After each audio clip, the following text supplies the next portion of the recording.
Well,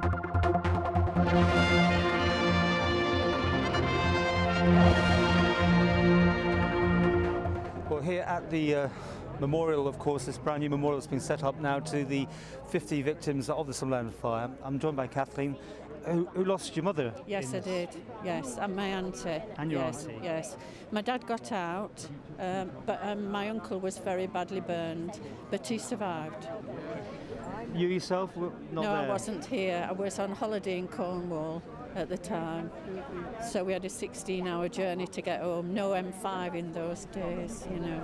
So we didn't know for a day or two because we'd seen it on TV and we thought our parents wouldn't go in there. We thought it was some kind of a, music bingo hall or something, but they'd gone in out of the rain. So.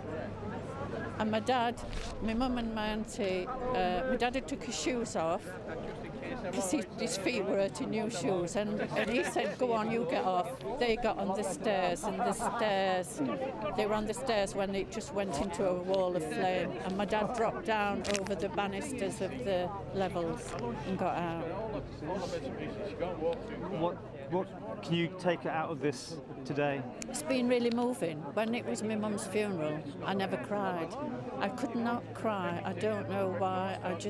But this has been really moving. It's been, and hearing a name read out, and I think it's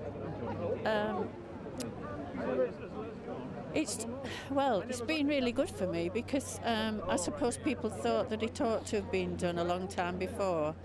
And it would have been nice if my dad had have been alive to hear his, to hear my mum's name and his sister's name. But, it wasn't to be, and I think it's really a fitting tribute. And on that, I mean, that 40 years ago, people just went on with their lives almost, didn't they? They didn't talk about these sort of things. No. There's not the sort of outpouring of grief. No, there wasn't. No, people had a stiff upper lip. But what was really good that came out of it, it changed the way people thought about buildings. And I, in a later life, became a health and safety manager, and I was always really good at fire precaution, and it changed. I mean, if you read about fire engineering, it changed dramatically the way that buildings were designed. On a personal basis, I'm really glad that some good came out of it, that I lost my mum, and other people's lives have been saved as a result, really. And this tonight has been really, really moving for me. Yeah. I know you wrote a poem. Did. You want to read that to us? Oh, crack, I don't know whether I can or not. It's quite long. It's quite long. Is it just a little bit of it, maybe, I'll tell you what I'll read.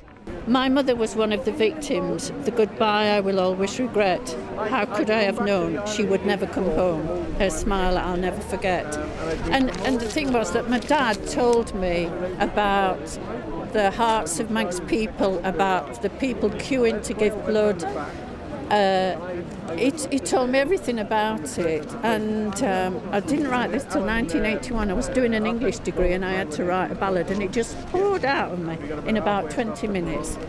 All of the things that my dad told me I remembered, and it just went down. And that was really a sort of cathartic experience for me, writing that. And I remember going and having to read it out in college, and everybody was in tears, So. Did your dad talk a lot about the whole night to you? He did.